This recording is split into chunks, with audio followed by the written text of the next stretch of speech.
Honey, nagbibenta ng honey. Maganda rin. Siguro pag pag Sabado at Linggo talaga dito, marami. Siguro pag Sabado at Linggo, may event sila dito. Parang ito yung last stop, no? Day, no?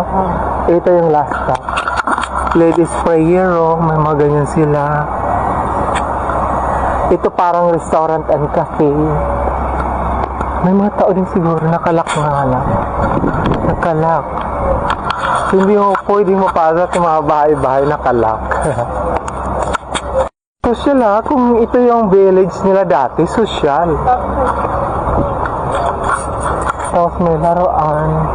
Pwedeng pasyalan na rin ng pamilya. So, hindi katulad ng Heritage Village dun sa Abu Dhabi. Meron talagang particular talaga na bahay, yung mga lubang bahay before, gano'n na itsura. Dito parang masyadong modern yung mga bahay dito. So parang hindi ko mawari kung talaga bang ito na yung mga bahay na to dati or talagang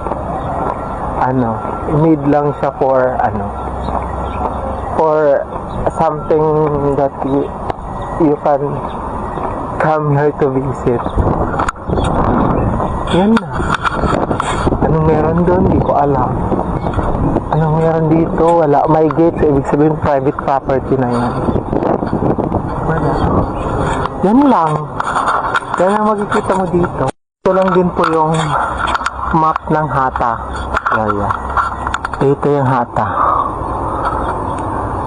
Yan lang. Ito yung whole maps ng Hatta. Ayan, Hatta Dam. Nandito kami nang galing. Heritage Village, nandito kami ngayon. Yan. Yan lang. Tapos, ito na yung going to Dubai. Yan lang. Yan lang naman. Pins, you know?